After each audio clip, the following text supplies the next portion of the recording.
to the reports, and if any reports are time sensitive, that they can be given. Okay. Thank Yeah, you. Kristen, can we like do a can we like improvise a meeting and do like one public comment and then the letters to the Renters Commission, just so we make sure we don't miss anything that's timely for us to know? That's fine. I think it's good to open public comment just in case anyone's watching and wants to call in. So you can do a public comment at the beginning and at the end of the agenda, as you typically would. So yeah, because Zachariah, I know thinking about actually our presentation, it would be nice to have that discussion with new people. So I agree. I think I'd vote to wait on that. But if there's anything pressing in the communications, I don't want to bypass that.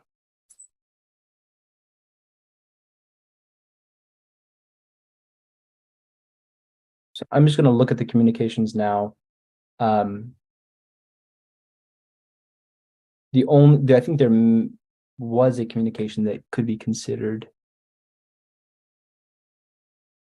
a bit time sensitive, the communication regarding Courthouse Square. Does everyone else agree that may be time sensitive?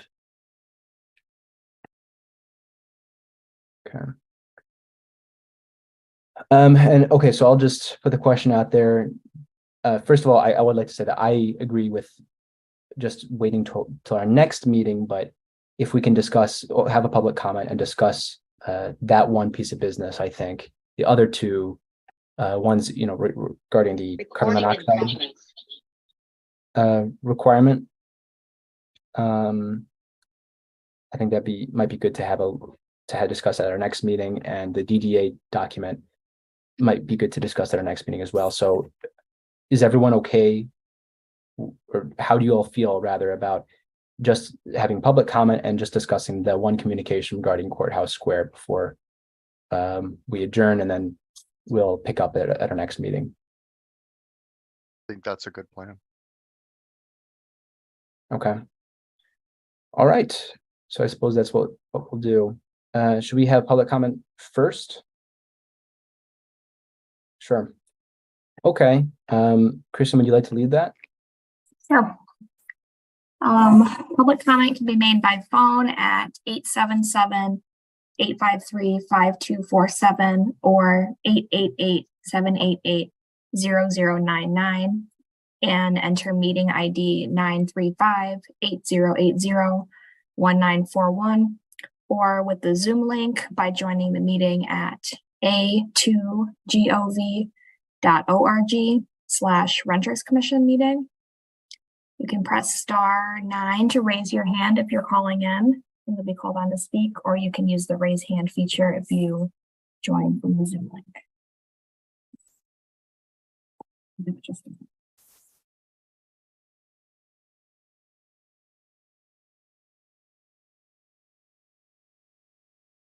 The only attendee that's not a panelist right now is John Reiser, and somehow he was both a panelist and an attendee at the same time, but now he's gone. So I'm sure he has something he wants to share with us.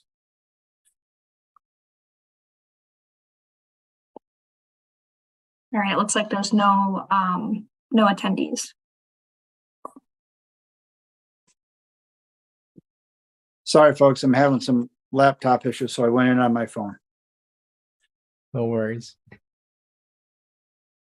Okay. So then we can move on to communication number 3 on our agenda, Courthouse Square screen request email.pdf. You can throw it up on the screen and we can take a moment to read through it if you haven't already.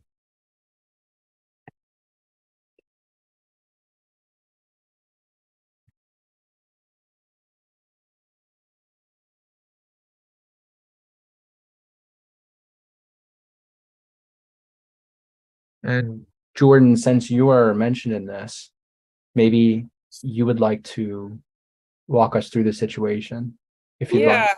Yeah, good question. I mean, I think the focus here is that none of the people in this building, to my knowledge, have ever had a screen in their window. This causes all sorts of issues with pests. Some people have even had bats, like all sorts of things are coming in these windows that are open, or they don't open them and are at risk for overheating because a lot of these folks are medically fragile and older folks. So part of the touch base with rental housing was about screens and reinforcing what the code is that as of May 1, the screens need to be in. And so I think the tenants are looking to us for supporting that. So I think the next steps here would just be checking in with rental housing, to my understanding, to see if they have, because I'm not seeing that this includes them on it. So I don't know. I don't have any more updated information beyond this, though I do know that Miss Bergie is no longer working there as of Monday. But I would believe that any new building manager would get that same email because it's just a generic email versus a personalized one. So I think we could follow up with this individual, ensure that there still are not screens, see if they've contacted rental housing, and if not, refer them to that direction would be what I would think would be our next best steps. Nick? Just a process question. I see it's copied to Ann Arbor's Renters Commission at a2gov.org. Who does that go to? That goes to me and another staff person. Okay, because I got Jordan's update, which was excellent about Courthouse Square, but I haven't seen this until the agenda. I was just curious about the email. Is there a way for people to email the commissioners directly? That's publicly, on the website or anything? No, okay. Travis? In part to Nick's question, no, but my understanding, Kristen, you might yell at me if I say this. My understanding is that if any commissioners wanted a city email address, no, is that a no? I see maybe a head shaking.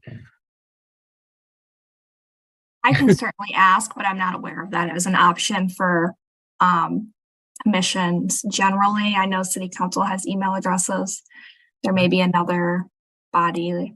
And I know a couple of them do, but maybe it's on a case by case rather than a request basis. Yeah, I think that's the case. And then on this, just, Jordan, you mentioned maybe we can refer them over to rental housing. I wonder if it's a matter of us being able to send this over to the appropriate person and letting them know that we've done that for them. I don't know, John, is this something that we would send over to Chris McFarland, or do you know? Isha's who I've been talking with already on this particular, so she's already aware of this, I think. But we could copy Chris on it too, or if people think that's a good. Yeah. Alicia's gonna assign it to Chris to go for assignment to one of his rental housing inspectors likely. There's also a form on the city website, building housing. You can make complaints on that, and that goes to either Janet or Chris for distribution to one of the housing people.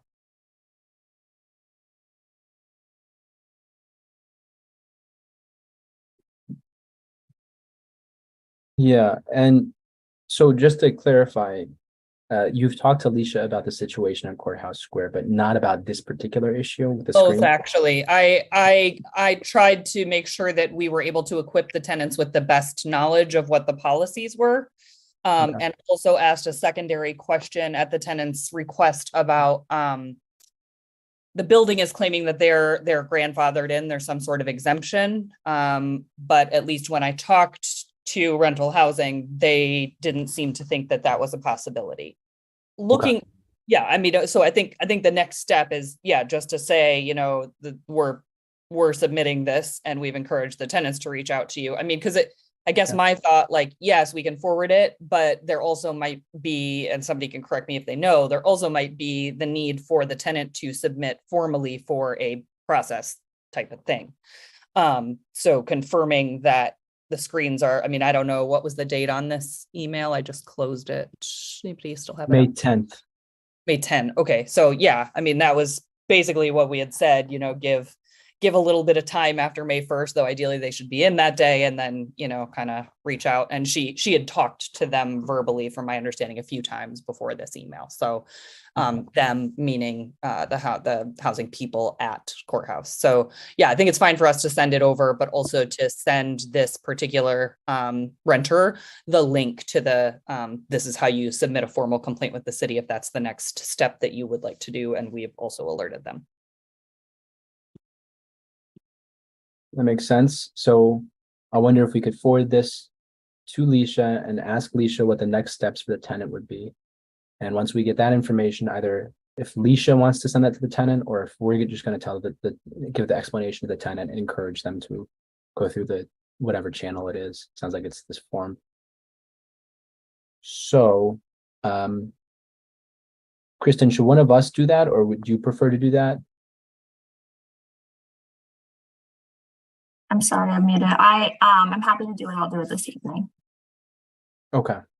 Thank you very much, Kristen. And maybe we could talk about that, just check back in, maybe at a future meeting, at our next meeting, make sure that Leisha has given an answer. Okay, anything else on this email? Bob?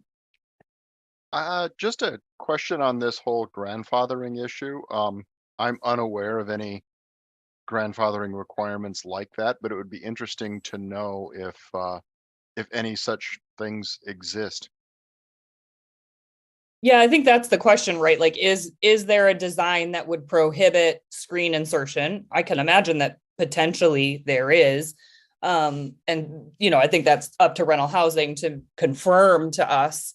But that seemed to be very far-fetched, I guess, in my phone or my, I guess, email conversations with her. So yeah, I don't know. You're right. I mean, it's possible that there is an exemption for them based on the design of the window or something. But that needs to be then evaluated by the inspectors, I think, and gotten back to the tenants and us, that confirmation, if that's the case. I agree.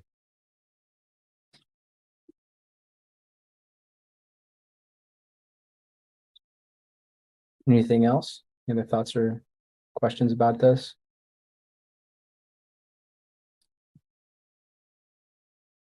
Okay. Well, thank you for your work, Jordan, and Jamie, although she's not here, on reaching out to the Courthouse Square residents. And thank you, Travis. I know that Councilmember Ackerman was also there at that outreach event. And I think I was really happy to see that came together very nicely. I think we should have more of those events. So we'll have to discuss that at future meetings, you know, how to reach out to more of these buildings and how to identify the complexes where there's a lot of problems and how do we reach out to them and where does our job start and stop. But I think that sounds like we have nothing else to discuss on this matter, and that was the only thing on our agenda for today. Okay. Well, with that, I suppose we can move to adjournment, but I would like to first say that I'm really going to miss you, Nick, on the commission. I'm going to miss everybody who's leaving. And I'm really looking forward to meeting the new commissioners. Thank you. And again, I do want to express my appreciation to Councilmember Radina for nominating me to Mayor Taylor for supporting that. And to all of you commissioners, Zachariah, your leadership has been terrific. Jordan and Robert, you guys have been really great contributing members to the committee. And and Gail, you and I are working together. We're going to continue to work together on things. And Kristen and John, just two great examples of terrific staff members at the city, supporting our work and just being so helpful to us and so engaged. And I just want to thank everybody and wish you all luck. And I'm sure I'll see you along the trail somewhere. Thank you, Nick. Good luck, you, Nick. Have a good night, everybody. Good night. So I suppose with that, we can adjourn. I don't think we need to take a vote on that, right, Kristen? Right. Right. All Otherwise, right, well, we can adjourn because there's no quorum.